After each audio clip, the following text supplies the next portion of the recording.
안녕하세요. 저는 결혼한 지 1년 된 30대 초반의 가정주부입니다. 남편과는 대학교 졸업반 시절부터 긴 연애를 했습니다. 저희가 아직 결혼을 하지 않았을 당시 남편은 서울에서 혼자 자취 생활을 하고 있었습니다. 대학교를 입학하면서 독립을 했고 그 이후로부터 쭉 계속 서울에서 혼자 지냈다고 했어요. 제 주변에도 그런 사람들이 남편뿐만 아니라 여럿 있었기 때문에 그렇게 혼자 자취를 하고 있다는 게 전혀 이상하게 보이지 않았습니다. 하지만 명절이나 방학이 되어도 고향에 내려가기 바쁜 지인들과 달리 남편은 한 번도 본가로 내려가지 않더라고요.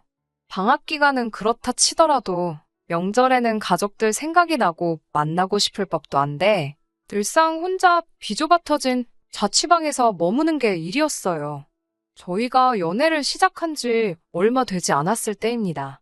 설날이 코앞인데 기차표도 안 사고 가타부타 고향에 내려가네 하는 말도 없이 느긋하게 방에서만 지내려는 남편을 보고 제가 부모님 보러 갈 준비 안 할 거냐고 물으니 자기는 안 가도 된다고 하더라고요. 생각해보니 부모님과 통화하는 모습도 제대로 본 적이 없었지요. 혹시나 하는 마음에 조심스레 왜 안 가냐고 물었지만 남편은 저랑 오래 붙어 있고 싶어서 그런다며 능구렁이 같이 말을 돌리더라고요. 저는 당연히 명절 때는 가족들과 함께 보낼 계획이었거든요. 그 사실을 남편도 알고 있었고요. 저랑 같이 붙어 있고 싶다는 말은 그냥 하는 소리라는 걸 순식간에 눈치챘지만 아무래도 제게 말하기 싫은 사연이 있나 보다 싶어서 저도 그땐 더 이상 캐묻지 않았습니다. 그때는 남편이랑 결혼까지 하게 될 줄 몰랐기 때문에 이것저것 꼬치꼬치 따지려고 들지 않았거든요. 그렇게 쭉 연애를 해오다가 우리 둘 사이에 본격적으로 결혼 이야기가 나오기 시작하면서 문득 그동안 남편이 한 번도 부모님을 뵈러 고향에 내려가지 않았다는 점이 마음에 걸리더라고요. 저는 부모님과 같이 살고 있었기 때문에 꽤나 길었던 연애 기간을 거치며 당시 남자친구였던 남편을 저희 가족들에게 이미 소개시킨 지 오래였어요. 저희 부모님께서도 남편을 꽤나 마음에 들어 하셨기 때문에 명절날 매번 자취방에서 혼자 보내는 남편을 부모님께 소개시켜준 이후부터는 명절날 저희 가족들과 같이 시간을 보내던가 했었거든요. 그런데 남편은 그동안 부모님을 찾아뵙기는커녕 저를 소개시켜준 적도 없었으니까요. 전화통화라도 한번 시켜줄 법도 한데 남편은 매번 나중을 기약하면서 자기 부모님에 대한 이야기를 꺼려한다는 느낌을 받았었거든요. 결혼 이야기가 오고 가는 와중인데도 말이에요. 그래서 이번만큼은 그 이유를 확실히 알아야겠다 싶었습니다. 혹시 남편에게 돌아갈 고향이 없다거나 부모님이 안 계신다던가 하는 생각이 들기도 했거든요. 남편이 저러는 게 무언가 사정이 있다고는 눈치를 채고 있었지만 언제까지 남편이 말을 해줄 때까지 기다릴 수가 없었어요. 결국 며칠간 고민한 끝에 남편에게 시부모님 되실 분들에게 정식으로 인사를 드리러 가고 싶다고 제가 먼저 말을 꺼냈습니다. 제 딴에는 남편의 정확한 대답을 듣기 위해 돌려서 물어본 거였다고 생각했는데 저의 제안에 남편은 난처해 보이는 눈치였습니다. 저는 다시 한번 어차피 상견례를 하게 되면 양가 어른들 다 모셔야 되는 거 알지 않냐고 적어도 그 전에 저를 부모님께 인사드리고 싶다고 채근하듯이 이야기를 하니 남편이 잠시 망설이다 저에게 털어놓을 게 있다며 자초지종을 듣고 놀라거나 자기를 다르게 생각하지 말아달라고 부탁하더군요. 그런 남편의 말이 꽤나 비장하게 들려서 저도 어느 정도 각오를 했지만 남편이 들려준 이야기는 저에게는 꽤나 충격적인 이야기였습니다. 남편에게는 세 분의 아버지가 계시다고 했습니다. 첫 번째 아버지는 남편이 세상에 빛을 보게 해주신 친아버지입니다. 하지만 남편이 태어나고 얼마 지나지 않아서 불의의 사고로 세상을 떠나셨대요. 워낙 남편이 어렸을 때 일이기에 사진으로 본 얼굴만이 기억에 있을 뿐 친아버지와의 그 어떤 추억도 없다고 했습니다. 친아버지가 돌아가시고 나서 반년 정도 지났을 무렵 시어머니는 동네에서 세탁소를 운영하던 분과 재혼을 하게 되셨대요. 그분이 바로 시어머니의 두 번째 남편입니다. 남편에게는 그분이 진짜 아버지나 마찬가지였다고도 하네요. 어머님이 재혼을 하고 얼마 지나지 않아서 두 분 사이에서 남자아이가 태어나면서 남편에게는 소위 배다른 형제가 생겼다고 합니다. 비록 이복 형제이기는 했지만 남편이 아버지에게 차별받거나 한 적 없이 두 형제 간의 사이도 좋았다고 하더라고요. 하지만 남편이 중학교를 졸업할 무렵 두 분은 이혼을 하시게 되었다고 했어요. 아버지와의 관계도 좋았고 형제끼리 우애도 돈독했다고 했는데 어쩌다 이혼을 하게 되신 거냐 물어보니 남편은 말을 이어가야 하나 말아야 하나 잠시 고민을 하는 듯 보이더니 어차피 결혼해서 살다 보면 알게 될 일인데 숨겨봤자겠지라며 나머지 이야기를 해줬습니다. 시어머니는 아주 못된 버릇이 있었는데 그건 바로 남의 물건에 손을 대는 거였대요. 두 번째 아버지가 세탁소를 운영하셨다고 했잖아요. 손님들이 가끔씩 비싼 옷을 맡기거나 했는데 어머님은 이를 돕는 척 세탁소에 나가서 가끔씩 손님들이 맡겨놓은 옷을 몰래 빼내와서 입고 다니거나 하셨다네요. 그것 말고도 동네 마트나 백화점 같은 데서도 필요하지도 않은 물건을 슬쩍 집어오는 등 그런 식의 작은 사건 사고가 많았다고 하더라고요. 아버지도 어머니가 손님들이 맡겨놓은 옷을 입고 다니는 걸 알고 있었지만 한동안 그걸 문제로 별다른 사고가 없었기 때문에 그냥 묵인해 주시고 계셨답니다. 그러다 하루는 세탁소에 온 손님이 잠시 자리를 비운 사이에 손님이 깜빡 두고 나간 핸드백에 손을 댔고 그 장면을 그대로 들켜버리는 바람에 결국 경찰서까지 가는 일이 발생한 거예요. 결국 동네의 시어머니에 대한 안 좋은 소문이 파다하게 퍼지면서 그 전까지는 별일 없었던 손님이 맡긴 옷을 입고 다니는 등의 사실까지 다 들키게 되었다네요. 소문이 퍼져나가는 건 상상 이상으로 빨랐고 원래도 좋은 일을 하신 건 아니지만 소문이 꼬리에 꼬리를 달아가며 확대되면서 결국엔 아버지가 하시던 세탁소가 문을 닫는 지경에 이르게 되었고 그 일을 계기로 결국 두 분은 헤어지셨답니다. 아버지와 남편의 배다른 동생은 다른 지역으로 이사를 가게 되었다고 해요. 그래도 그때 아버지께서는 남편에게 원한다면 같이 가겠냐고까지 물어봐 주셨답니다. 하지만 남편은 시어머니의 행동에 죄책감을 느꼈고 아무리 미워도 하나뿐인 어머니였기에 차마 어머니를 혼자 두고 떠날 수 없었답니다. 결국 아버지를 따라가지 못했고 지금까지 연락만 주고 받고 있다고 했습니다. 자기는 그 분을 진짜 아버지라고 여기고 있기는 하지만 어머니가 서운해하실 게 마음에 걸려 연락 정도만 주고받을 뿐 그 이후로 찾아뵙거나 한 적은 없다고 하더라고요. 그러다 남편이 서울에 있는 대학에 합격하면서 서울로 올라오게 되었고 어머니는 고향에 혼자 남게 되셨다고 해요. 처음 서울에 혼자 올라오고 나서도 남편도 다른 친구들처럼 명절이고 휴가면 내려가서 어머님을 뵙고 오곤 했었답니다. 그리고 남편은 군대에 입대를 하게 되었는데 군복무를 하는 동안 어머님께서 7살 어린 남자와 세 번째 결혼을 하게 되셨다는 소식을 접했다고 해요. 그리고 남편은 어머님의 세 번째 재혼을 기점으로 어머님이 계시는 고향에 내려가는 일을 멈췄다고 했습니다. 하지만 그건 남편의 선택이 아니었다고 해요. 군복무를 마치고 원래는 복학할 때까지 어머님과 같이 시간을 보내려고 했는데 그쪽 남자가 자기를 워낙에 불편해했다고 하더라고요. 안 그래도 서울의 자취방만 다시 구하게 되면 고향을 뜰 생각이었는데 어머님께서 매일같이 서울에는 다시 언제 올라가냐고 보채던 모습에 도망치듯 혼자 서울로 올라왔다고 합니다. 자취방을 새로 구하고 맞는 첫 번째 추석날 고향에 내려갔는데 어머님께서 그쪽 집에서 워낙 자기를 불편해하니 명절 때에도 특별히 오지 않아도 된다는 식으로 말씀을 하셔서 그 이후부터는 고향에 내려가지 않았다고 하네요. 그래서 남편은 자취 생활을 이어가면서 어머님을 보러 한 번도 내려간 적이 없던 것이었고 그러는 와중에 저랑 만나게 되었고 결혼을 약속하기까지 되었다는 말이었습니다. 드라마 같은 남편의 가정사를 듣고 나니 남편이 안쓰럽기도 했지만 한편으로는 혼란스러웠습니다. 분명 남편이 잘못한 건 하나도 없었지만 가정사가 복잡한 남자와의 결혼이라니 결단을 내리기가 쉽지 않았습니다. 그동안 남편이 저에게 보여준 모습은 정직과 성실 그 자체였지만 옛말에 피는 못 속인다고 했으니 찝찝한 마음이 들었던 것도 사실이에요. 하지만 남편은 그런 제 고민을 눈치채기라도 했는지 결혼을 하더라도 시어머니와의 왕래는 거의 없을 것이며 있다고 해도 저에게 어떤 피해도 가게 하지 않을 테니 자기만 믿고 따라와 달라고 하더라고요. 이미 어머니와 왕래가 없는 지도 벌써 몇 년째인데 결혼을 하더라도 어머니 쪽에서 자기를 워낙에 불편해하고 있으니 결혼을 하더라도 자기 가족들과 엮일 일은 거의 없을 거라면서요. 그렇게 저는 남편과 결혼을 하게 되었습니다. 실제로 남편의 말처럼 결혼식을 올리기까지 남편이 말한 대로 시어머니와의 그 어떤 충돌은 없었습니다. 불편을 겪은 일이 아예 없지는 않았어요. 상견례 당시에 시어머니의 태도에 약간 실망스러운 부분이 있었어요. 아들의 결혼을 축하해준다기보다도 혹시 결혼을 장사로 생각하시는 건가 싶을 정도의 태도로 일관하셨습니다. 아들의 결혼식에서 가장 큰 관심사가 본인이 갖고 싶었던 명품 가방을 예단으로 꼭 받아내겠다 하시는 소리였으니 말 다 했죠.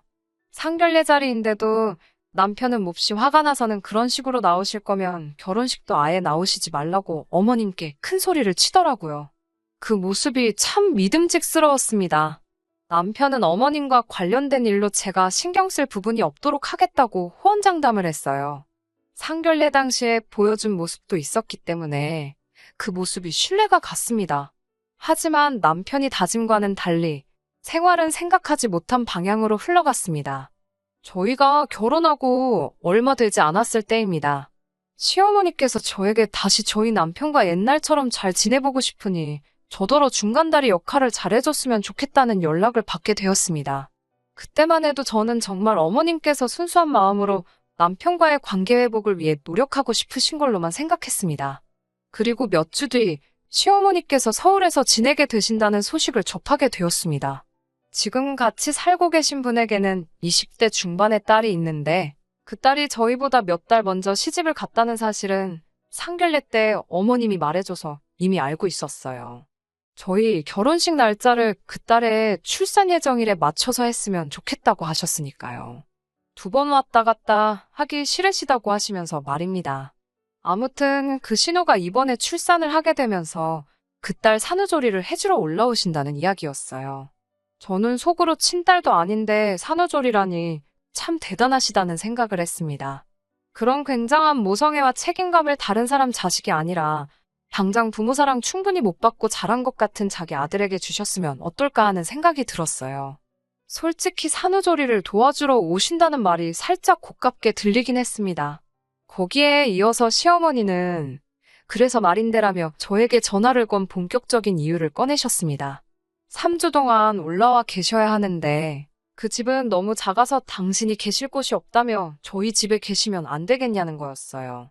생각지도 못한 부탁을 해오셨기에 당황스러웠지만 저는 시어머니께 그건 어려울 것 같다고 말씀드렸습니다. 솔직히 남편과 피 한 방울 안 섞였는데 신우라는 생각조차 안 들기도 하고 설령 100번 양보해서 그게 제 신우라고 해도 신우 산후조리 도와주러 오시는 건데 왜 잠은 저희 집에서 주무신다는 건지도 이해가 되지 않았습니다. 제가 기분이 나빠 있기도 했고요. 그렇지만 시어머니는 저에게 이참에 저희 집에 계시면서 남편과 오해도 풀고 싶다는 핑계를 대셨습니다. 그 말을 들으니 방금까지 다른 사람 자식 말고 자기 자식에게나 잘하지라고 생각했던 저였기에 무작정 안 된다고 할 수가 없더라고요. 일단 남편과 이야기를 해보겠다고 말씀을 드리곤 전화를 끊었어요.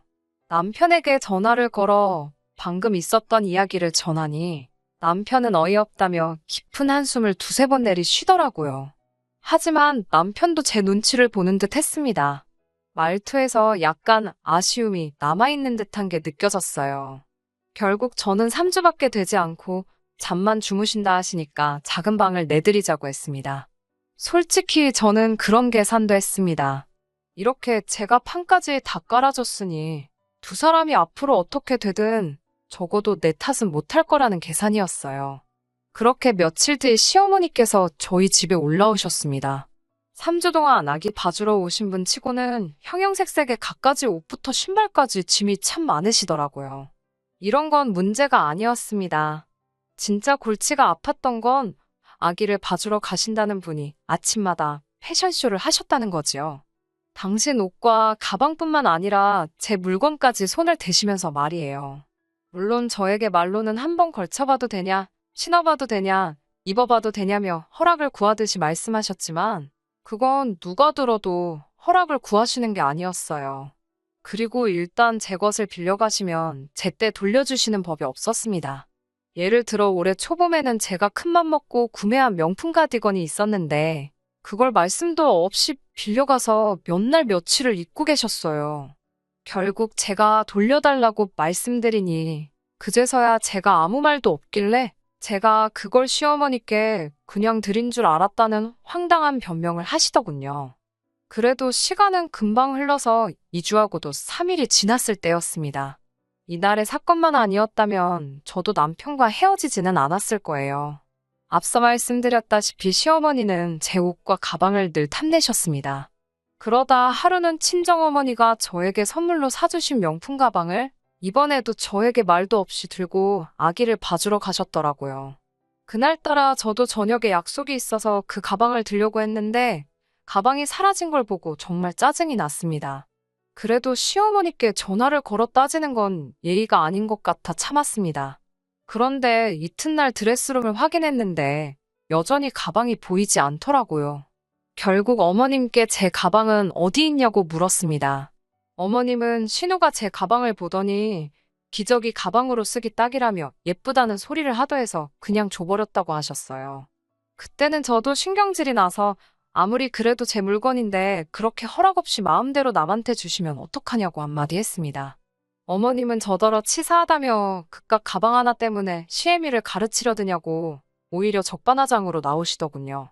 남편이 퇴근한 뒤 시어머니가 잠시 자리를 비우셨을 때 오늘 있었던 일을 이야기했습니다. 남편이라도 적극적으로 제 편을 들어줬으면 좋았겠지만 남편은 어차피 결혼할 때 예단을 안 했으니까 그 가방 하나로 퉁쳤다 생각하라더군요. 예단을 안 했던 이유가 뭔지 기억이 안 나냐고 제가 한마디 했어요. 그런 일이 있었는데 이제 와서 뭘로 뭐를 퉁치라는 말을 하는 거냐고 팔은 역시 안으로 굽는구나 싶더군요. 며칠 뒤 어머님이 약속하신 3주가 되었습니다. 어머님이 며칠이라도 더 있다 가신다고 하면 어쩌나 솔직히 걱정을 했는데 오히려 어머님은 제가 잡기라도 할까 걱정이라도 되는 분처럼 서둘러 짐을 챙기셨어요. 그리고는 저랑 남편이 출근한 새해 인사도 없이 고향으로 내려가셨습니다. 그런 어머님의 모습을 보니 제가 좀 더 싹싹하게 잘해드리지 못해서 그런가 싶어 마음 한켠이 무거워지더라고요. 하지만 얼마 안 가 그 이유를 알게 되었어요. 회사에서 성과급을 받거나 생각지 못한 여유돈이 생기면 저는 금을 조금씩 사모았고 그런 금이 모여 어느새 18K 금반지 4개, 24K 금반지 2개 등으로 늘어나 있었어요. 그런데 어머님이 집으로 가시고 나서야 그 금들이 없어졌다는 걸 알게 되었습니다. 도둑이 들었다면 집안이 난장판이 되어 있어야 하는데 화장품 통에 넣어놓은 금만 사라졌으니 환장할 노릇이었죠. 순간 시어머니가 머릿속에서 스쳤습니다. 시어머니는 옷하고 가방뿐만 아니라 제 화장품도 마음대로 가져다 쓰셨으니까 어쩌면 금을 넣어 둔 화장품 통을 열어보셨다가 알게 되셨던 것 같았어요. 저는 고민 끝에 남편에게 금이 없어졌는데 시어머니의 소행 같다고 이야기를 했습니다. 그러자 남편은 한 번도 보여준 적 없던 표정을 하며 저를 믿고 어머니의 과거를 털어놓은 건데 제가 그걸 약점처럼 이용한다고 화를 내더군요. 무슨 소리냐고 정황상 그렇지 않냐고 이야기하는 거라니까 어떻게 며느리가 시어머니를 도둑 취급할 수 있냐고 난리더군요. 분명히 시어머니가 맞는데 그렇다고 들이밀 만한 확실한 증거가 없으니 미치겠더군요. 시어머니 고향에 쫓아가 동네 금은방이라도 다 뒤져야 하나 어쩌나 고민하던 그때 요 근래 시어머니가 시간만 있으면 핸드폰으로 중고시장을 검색하셨던 게 문득 떠올랐습니다. 저는 설마 하는 마음으로 저희 동네와 어머님 동네를 기준으로 검색을 시작했고 오래 걸리지 않아 제 금반지들을 찾을 수 있었습니다. 아니나 다를까 저희 시어머니가 금을 판다고 글을 올리셨더라고요. 금이나 명품은 중고거래를 하면 안 되는데 아마 그걸 모르셨던 모양이에요. 저는 남편에게 그 화면을 들이밀며 이건 어떻게 설명할 거냐고 따졌습니다.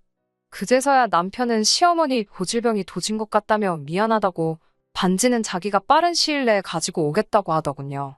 저는 됐다고 경찰에 신고하겠다고 했습니다.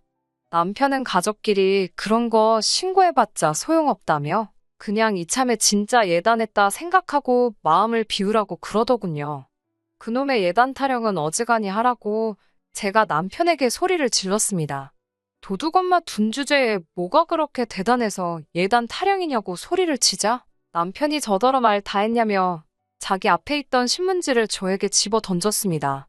이거 폭행죄로 내가 신고할 수 있다니까 마음대로 하라더군요. 무슨 친족 쌍도래인지 뭔지를 거들먹거리길래 제가 혼인신고도 안 했는데 친족 좋아한다고 비웃어줬습니다. 그 길로 저는 짐을 챙겨 친정으로 가 그간 있었던 일을 모두 털어놓았습니다. 친정 부모님은 지저분한 일은 빨리 털어버리는 게 좋다며 빨리 변호사부터 알아보라고 하시더군요. 그렇게 저는 변호사의 도움으로 손해배상 청구를 먼저 시작했습니다. 시어머니와 남편 때문에 이 혼인이 파탄났기에 위자료와 결혼식 비용에 들어간 돈을 청구했지요. 위자료 1,000만 원, 결혼식 비용 1,000만 원 그리고 시세에 맞춘 금값으로 손해배상을 해주면 절도죄로 형사고소는 하지 않겠다고 했습니다.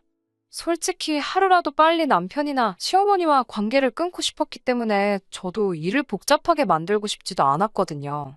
남편은 저더러 완전히 날강도라며 울분을 토했지만 결국 지를 낳아준 엄마라서 그런지 저에게 3,000만 원을 건넸고 이걸로 합의하자고 하더라고요. 평생을 행복할 줄 알았던 결혼 생활이 이렇게 허무하게 끝나게 된 것에 대해 슬펐지만 그래도 더 지저분하게 끌지 않아서 다행이다 생각했어요. 대학 시절부터 횟수로만 따지면 10년이 가까운 세월을 함께한 사람입니다. 그 10년에 가까운 세월 동안 자기 어머니 찾아보러 한 번을 가지 않았던 남편이었는데 이렇게 단 몇 달 만에 어머니에 대한 마음이 바뀔 거라고는 생각조차 해본 적이 없어요. 그만큼 천륜이란 건 저버리기 힘든 게 아닐까 하는 생각도 드네요. 좁아터진 자취방에서 혼자 외롭게 명절을 보내던 남편을 동정했기에 제가 할 필요도 없던 오지랖을 부려 이 사단을 낸 게 아닐까 싶기도 해요. 하지만 어차피 그렇게 싫어했던 어머니일지라도 남편에게는 언제나 저뿐만 아니라 다른 걸 제쳐두고도 1순위였던 거였지요. 이 일이 아니라 나중에 무슨 일이 있었어도 남편은 제가 아닌 어머님을 택했을 거예요. 차라리 혼인신고도 하기 전에 이렇게 일찍 갈라서게 돼버린 것이 오히려 저한테는 더 잘된 일일지도 모르겠네요. 금이야 다시 사면 되는 거고 돈이야 다시 벌면 되는 거지만 이미 한번 깨져버린 부부간의 신뢰는 다시 붙여버릴 수 없는 것이니까요. 남편은 어차피 회사나 기반이 다 서울에 있기 때문에 엄마 따라 고향으로 내려가진 않았습니다. 저한테 이렇게까지 해야만 했냐며 아직도 이 모든 일의 원흉이 저라고 생각하더라고요. 하지만 저와의 결혼 생활을 포기하면서까지 지켜낸 어머님인데도 불구하고 어머님은 남편을 다시 가족의 일원으로 받아주지 않으셨나 봐요.